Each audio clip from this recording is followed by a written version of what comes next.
Halo, Assalamualaikum warahmatullahi wabarakatuh. Jumpa lagi dengan saya, Afrizal Fikri. Di video kali ini, saya akan coba membahas tentang salah satu materi dalam mata pelajaran pendidikan jasmani untuk tingkat SMA atau SMK, yaitu materi tentang olahraga senam. Senam atau gimnastik merupakan salah satu jenis olahraga yang biasa dipertandingkan di pertandingan resmi, baik itu tingkat internasional seperti Olimpiade, Asian Games, ya. Terus kemudian di tingkat nasional seperti Pekan Olahraga Nasional. Terus kemudian di tingkat provinsi ada Porprov, Pekan Olahraga Provinsi. Di olahraga senam itu banyak macamnya yang biasa dipertandingkan di pertandingan resmi, seperti senam lantai, senam ketangkasan, senam irama atau senam ritmik, dan senam artistik, dan lain-lain. Tapi pada video kali ini saya akan membahas tentang senam lantai. Senam lantai merupakan salah satu jenis olahraga senam yang meliputi berbagai macam keterampilan gerak yang dilakukan di atas lantai dengan bantuan alas berupa matras. Di dalam olahraga senam lantai itu terdapat berbagai macam unsur gerak.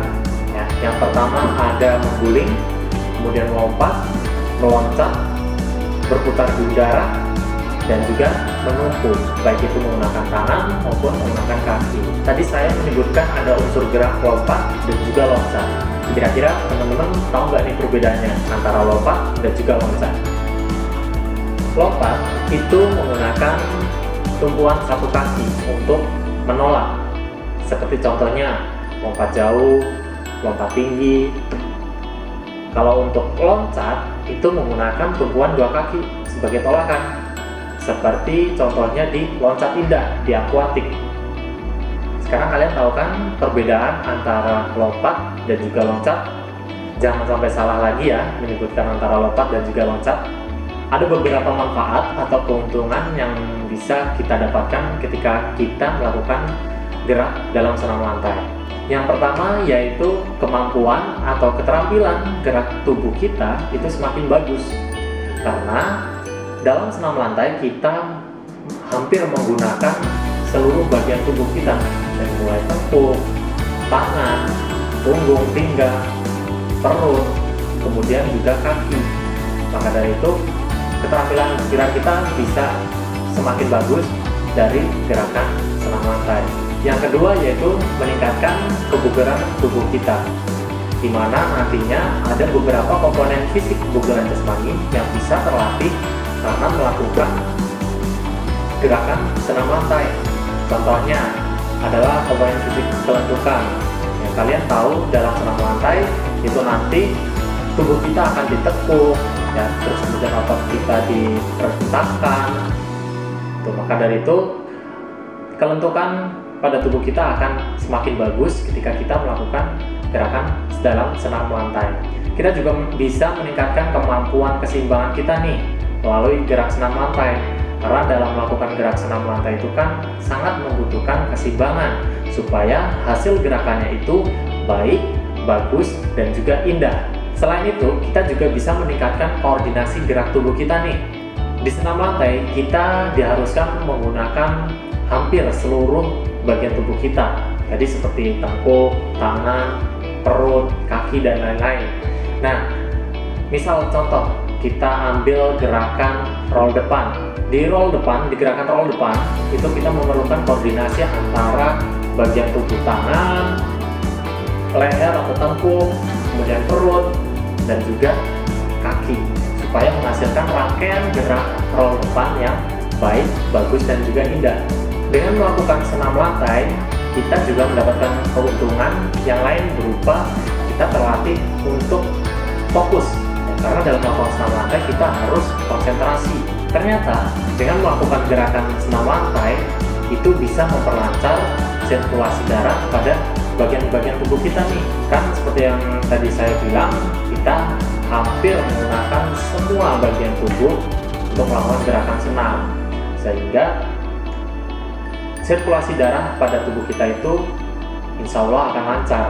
Nah, itu tadi adalah beberapa manfaat ataupun juga keuntungan yang bisa kita dapatkan dari melakukan beberapa gerak senam lantai. Sekarang kita beralih ke aspek-aspek yang perlu diperhatikan dalam melakukan gerak senam lantai. Yang pertama yaitu kita harus mengawalinya dengan pemanasan. Pemanasan ini sangat penting karena untuk mempersiapkan otot dan juga seluruh tubuh kita nih, supaya nantinya bisa menyesuaikan dengan gerak inti dan juga mencegah kita dari cedera seperti mungkin kram, terus kemudian kecetin, atau bahkan mungkin cedera lainnya yang tidak kita inginkan. Maka dari itu kita awali dengan pemanasan supaya tubuh kita itu lebih siap sebelum melakukan gerakan-gerakan inti. Yang kedua yang perlu kita perhatikan adalah kita harus melakukan aktivitas senam lantai ini dimulai dari gerakan yang paling mudah ke gerakan yang sulit. Jadi ada tahapannya dari yang paling mudah menuju ke yang sulit, dan step by stepnya ya, tidak langsung ke tingkatan yang sulit, supaya kita sudah terbekal ini dengan gerak-gerak dasar dalam senam lantai. Yang ketiga yaitu pastikan sarana dan prasarana yang kita gunakan itu aman. Seperti contohnya adalah pakaian yang kita gunakan harus pakaian yang nyaman untuk melakukan gerakan senam lantai. Contohnya adalah kaos olahraga dan celana training. Kita nggak bisa nih melakukan senam lantai menggunakan pakaian seperti ini, atau mungkin seragam sekolah, atau bahkan mungkin jas. Jadi harus bisa menyesuaikan pakaian yang kita gunakan itu harus nyaman dan mencegah kita dari cedera saat melakukan gerakan senam lantai. Selain pakaian, kita juga wajib menggunakan alas yang empuk, yaitu berupa matras. Tapi kalau kalian di rumah tidak memiliki matras, itu kalian bisa nih melakukan gerak senam lantai di atas kasur atau mungkin di atas tanah rumput yang permukaannya empuk. Selanjutnya adalah pastikan kalian melakukan gerak senam lantai dengan konsentrasi penuh supaya hasil dari gerak senam lantai kalian itu bisa baik, bagus, benar, dan juga indah. Dan yang terakhir, pastikan kalian harus melakukan pendinginan ya, supaya otot kalian kembali ke seperti semula, rileks lagi ya. Jadi pada saat awal kalian mengawalinya dengan pemanasan, di akhir kalian akhiri dengan pendinginan. Oke, baik, itu tadi adalah beberapa aspek yang perlu kita perhatikan dalam melakukan gerak senam lantai. Selanjutnya kita akan coba pahami beberapa macam gerak dalam senam lantai. Seperti apa aja? Saya akan mencontohkan untuk beberapa macam gerak senam lantai tersebut, dan silakan teman-teman semua untuk bisa memahami gerakan yang saya contohkan.